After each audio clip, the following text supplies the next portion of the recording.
ರೇಣುಕಾಸ್ವಾಮಿ ಅಶ್ಲೀಲ ಮೆಸೇಜ್ ಅನ್ನ ಕಳಿಸಿದ ನಂತರದಲ್ಲಿ ಇದನ್ನ ಗಮನಿಸಿದಂತಹ ಪವಿತ್ರ ಗೌಡ ಅದನ್ನ ಜೂನ್ ನಲ್ಲಿ ಆತ ಕಳಿಸಿದ್ದಾನೆ. ಕೆಲ ತಿಂಗಳುಗಳ ಕಾಲ ಆಕೆ ಸುಮ್ಮನಿದ್ದಾಳೆ. ಆ ನಂತರ ಪವನ್ಗೆ ಈ ವಿಷಯವನ್ನ ತಿಳಿಸಿದ್ದಾಳೆ.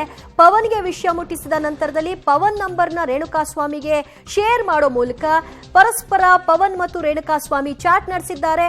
ಒಮ್ಮೆ ಪವಿತ್ರ ಗೌಡ ರೇಣುಕಾಸ್ವಾಮಿಯ ಜೊತೆಗೂ ಕೂಡ ಪವನ್ ನಂಬರ್ ಮೂಲಕ ಫೋನ್ ನಲ್ಲಿ ಸಂಭಾಷಣೆ ನಡೆಸಿದ್ದಾರೆ ಅಂತ ಕೂಡ ತಿಳಿದು ಬರ್ತಾ ಇದೆ.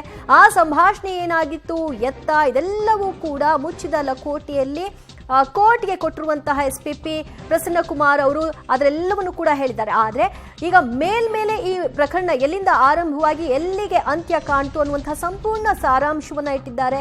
ಈಗ ಪ್ರತ್ಯೇಕವಾಗಿ ಯಾವೆಲ್ಲ ಆರೋಪಿಗಳು ಅರ್ಜಿಯನ್ನ ಹಾಕೊಂಡಿದ್ದಾರೆ ಜಾಮೀನಿಗಾಗಿ ಒಂದೊಂದೇ ಅರ್ಜಿಗಳ ವಿಚಾರಕ್ಕೆ ಸಂಬಂಧಪಟ್ಟ ಹಾಗೆ ವಾದವನ್ನ ಮುಂದುವರೆಸಿದ್ದಾರೆ. ಈಗ ಪವಿತ್ರ ಗೌಡ ಅವರ ಅರ್ಜಿ ಸಂಬಂಧ ವಾದವನ್ನ ಮಾಡ್ತಾ ಇದ್ದಾರೆ. ಇನ್ನು ಚಾರ್ಜ್ ಶೀಟ್ ಸಲ್ಲಿಕೆ ಮಾಡಿಲ್ಲ.